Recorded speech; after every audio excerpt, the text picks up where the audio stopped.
Sunshine. I am Franny of Shine with Franny. So glad to be with you here today. I have another lesson that I've learned from dog sitting Sadie. So Sadie is the cute little puppy who I've been dog sitting all week, and she has improved significantly since I have been here. But today's message relates to dog treats. Yep, you've got it. Sadie has about 30 different kinds, and I'm not exaggerating, of dog treats, and I think it's fantastic and remarkable because, of course, I was able to come up with a lesson, right? So some might be specifically for, dental hygiene. Some might be for a chewing toddler. Some might be for training rewards. There's a variety of treats. And I really started thinking about that, just treats, just overall, and just what God has planned for us in the form of treats. There are a variety of treats and rewards and a variety of blessings, if you will, that God always has ready for us. And it made me think about one of the best books that I've ever read. And it was a book by Bruce Wilkinson back early, I read it probably early 2000. And it was called The Prayer of Jabez. And actually it is a prayer, and I'm not sure how familiar you are with it. It's a 4-line prayer, scripture passage from First Chronicles. And it's from First Chronicles 4, 9, and 10 actually. And so Jabez, his poor mother bore him in pain, and so his name means born out of pain. And so imagine going through life with that being your moniker, right? And so he cries out to God. His mother had named him Jabez, saying, "I gave birth to him in pain." And then continues, "So Jabez cried out to God of Israel, saying, 'Oh, that you would bless me indeed and enlarge my territory.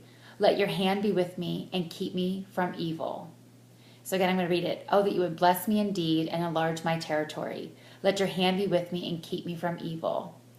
And the reason why all of these treats made me think of the book by Bruce Wilkinson, The Prayer of Jabez, which relates back to Scripture, which is where all of our lives should actually lead back to that, was because it made me think about the story that he tells in the book. And he shares that this guy dies and he goes to heaven.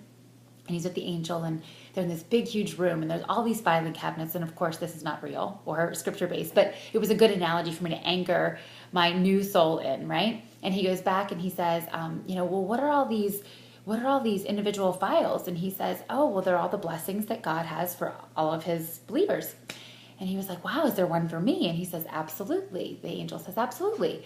So the gentleman goes and he's looking through his file and he's saying, "Wow, I don't remember this one, and I certainly don't remember this one." And the angel says to him, "Because you never asked for it," right? And so while of course Sadie's not asking for treats, of course I want to reward her and I want to tell her that she's doing a good job, or maybe if I see she's chewing on my slipper, I want to give her a little bone so that she doesn't do that anymore. And so I think about all of the times in our lives where we're afraid to ask God for blessings, or where we ask God for blessings that we want and they're not in line with what he wants, right? They're not what we need at that exact moment. So if I notice that Sadie has a really stinky breath, I'm going to give her one of these dental hygiene bones because I know that's what she needs at that particular moment. And that's exactly what it's like in God's kingdom, right? He knows at exactly precisely the right moment what we need for that given moment, and for us to then be a blessing to someone else, right? And so I just want you to think about that. Think about the Prayer of Jabez. Go into First Chronicles today. Read that over. Pick up the book by Bruce Wilkinson. Listen to Mercy Me's song. There's a song by Mercy Me that is directly related to "Bless Me Indeed." And he asks, the singer asks, "Will you bless me?" And so that is my challenge to you today, is that you ask God how you can show up and be a blessing to someone today, and ask him to bless you with whatever it is you need, whether it be grace or strength or courage or willpower or self-control or patience. Just ask God for that. He's ready to give it to you. He's got these treats all lined up for you. So guys, of course, visit us with Shine, on Shine with Brandy, on Facebook, on Twitter, YouTube, Instagram. Check us out, subscribe, follow, tweet, do all of those things that you need to. Perhaps your tweetable today is that you tweet the Prayer of Jabez, or you tweet maybe "Bless Me Indeed." All right, guys, create a great day. Looking forward to connecting with you soon. Much love.